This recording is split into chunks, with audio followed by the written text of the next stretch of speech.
What's going on? What's going on? Brutus here, bringing you the last Team WBT war recap versus Aztecas. Without further ado, let's jump right into it. Starting with let's first show what happened, alright? So what Aztecas did, there's a lot of nines left over. And then on the right hand side, I believe all but one of the Town Hall 9s were cleared. And then they left the deuce very close with Conti Balls. It was a Town Hall 9.5 or a 10. And then they had a 9.5 right here. But very close to getting a deuce here, but they left 1 9 on the table here. Very, very, very close. 99% to my boy Sloppy. Good to see you back in Team WBT, man. I miss you in the broke how do they call that? I want to say like whatever. I don't know what I'm saying. It's too freaking early in the morning. But I miss you, Sloppy. What I wanted to say was in a non-HR kind of way, but we're not at work, so whatever. All right, so starting this off with number 7, Tristan, going in on Photo. He's going to bring a AQ Walk, Zapquake, LaLo.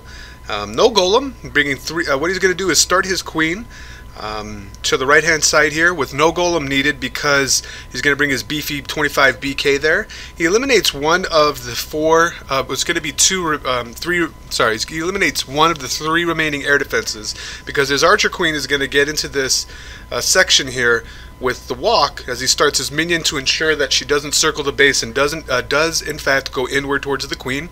The goal with this walk here, and he's got another minion here to start the funnel just outside of the range, but once he gets that Queen down that distracts that Archer tower, he can then safely put down the minion and then the wizard just to speed up the process because he doesn't want her to circle the base going down this way. So he's established that funnel, got a BK down as a tank or to help with tankage, but basically suicide on in is the real go to that Archer Queen to get her out of the way. He won't last very long, and very weird to see witches in the CC, but poison that down, that won't be much of an issue. And his Queen under rage will definitely get this air defense, and if he was patient enough, he probably could have get that one, but it wasn't needed because he's got 3 hounds in this remaining. He's going to counterclockwise fashion here, and because he has some rages, he's just going to bully this fighting sweeper here at the end, and you'll see how he does that. 2 loons per defense, rages that up, speeds up the process, and then they zoom across. I believe both bowls are set to ground, which is another reason that you want to go with this. As soon as they come over, he's got the 3rd hound to meet the 3. It's probably double trapped. There it is. There goes 1 hound. And then his Queen, still under fire, takes out, basically supporting the LaLo here. Yeah, he could be really, with that new level 4 hound, it's really beefy, so you can be a lot more patient with your lava loon here and your pathing of your loons. I think he ends this with both of them in the air as unpopped, which is usually not a good thing for cleanup. There goes one more Black Sam or Seeking Mine, but he's got enough cleanup on the top here, and I like how he doesn't wait. He drops that cleanup wizard on the top to make sure it circles around while he finishes up this Tesla troll farm here, and then he has one more for cleanup on the back end. But seeing how he's got that wizard at the 12 o'clock position, he was safe enough to send in that loon if he was just a little from the back end rather than keeping it for high hit point storages like that. That wizard will get that. But if he would have sent that one just a little bit closer as we speed up because there's nothing but cleanup, he would have been able to, distract that one wizard tower, and it was really an overkill at that point. So I'm nitpicking Tristan. Great attack. Really enjoyed that. Moving on down to the next one, number 9, we got MissingNO. I call him Missing Number. His name is probably MissingNO for all I know. No pun intended with all the no rhymes. But he's got a baby dragon starting the funnel here. Queen going down. These camps here, man, when you're base building, this is not a good idea. Because that basically is like a natural funnel breaker to send everything towards the middle if that's what you're trying to do, or reroute them inward. They won't stray on you. Either a walk or your wizards, after they take down trash buildings and then they redirect, they can redirect inward and then come behind your golems that are rerouting, and you really get more from that kill squad push. But back to Missing's number here. He's got a Troll Tesla here, and forgive me, I did not look to see if these were all fresh hits. Don't believe that they were. We can look these up to see if what they were. But down goes Valkyries in here, and what I liked is that what I like about Missing is that he always has well thought out, scouted plans. Like Vaho is his thing, and I really like the way that he controls his Valks. Like every time that I see him, that he does these things, like the Valks tend usually to go exactly where he wants them to. But the game is Clash of Clans, so I mean it's not always a guarantee. But I always like his Vahos. So with the Valks taking care of both of the DGB sets, they did their job. The queen is down. He can safely and confidently send down all of his hogs with a single drop.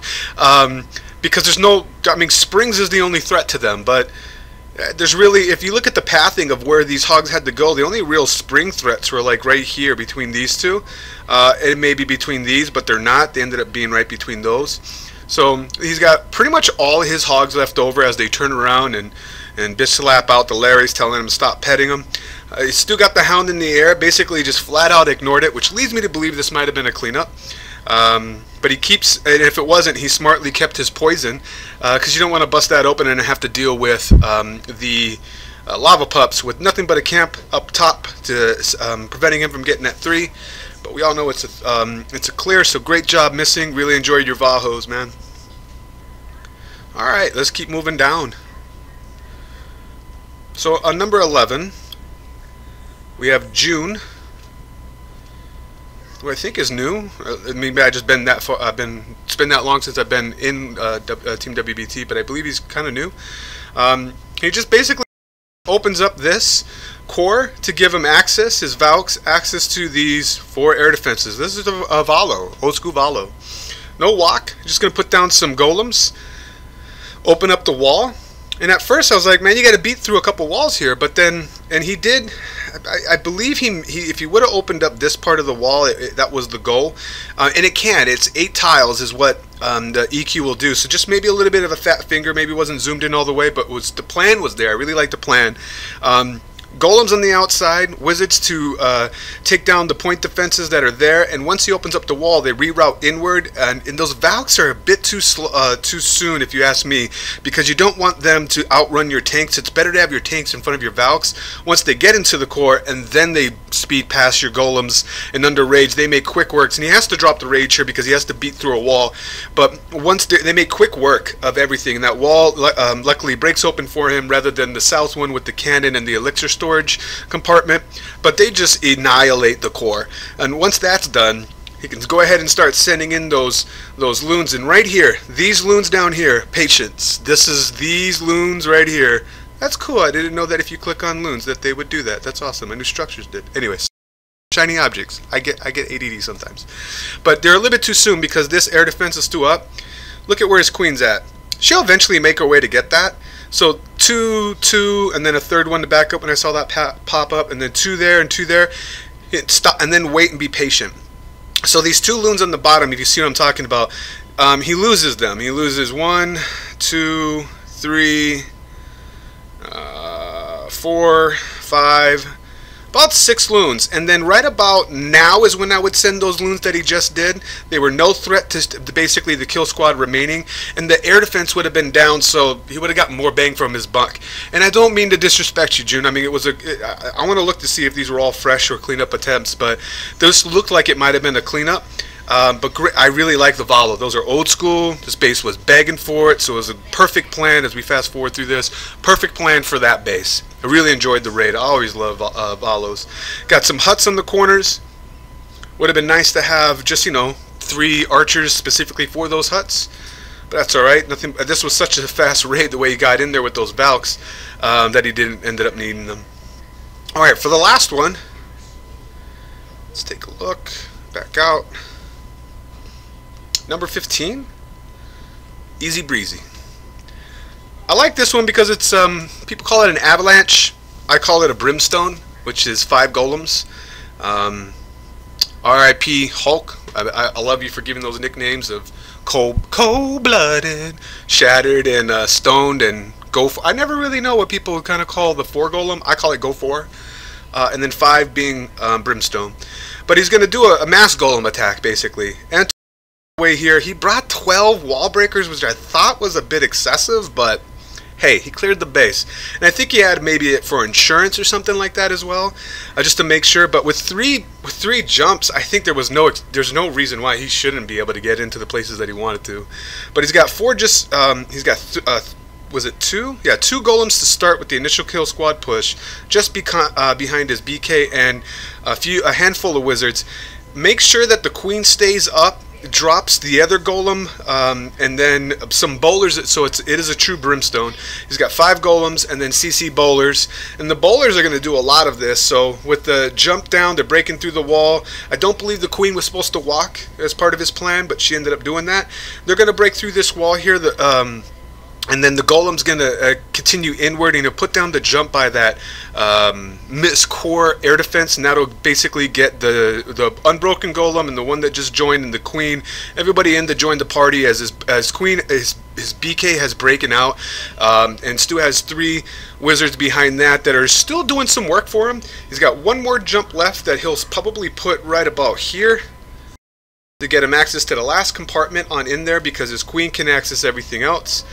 It's alright. I don't know if, you know, in the heat of a battle you kind of miss those angles, but he still has to break through this wall. But the queen could reach it, but that archer tower is what was missing. So I would have placed the jump right here.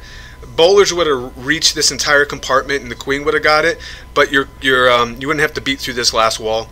Anyway, he's still got 2 unbroken golems, but it's very close to being broken. And if we look to see how much health is, this is so cool. I never know you could do this. If you look at the unbroken golems, people will tell you that that's a bad thing, that you didn't get the maximum value of that time from it. But look how close they are to being broken. I mean, these are not fully healthy golems. So I really like the plan, really like the scout on the base, and it's an attack you don't see all the time. So great job, EZ Breezy. Really enjoyed that avalanche, man, or brimstone. And that's going to be it, you know. That's Brutus reminding you, you got to be better than a double. And I'll check you next time.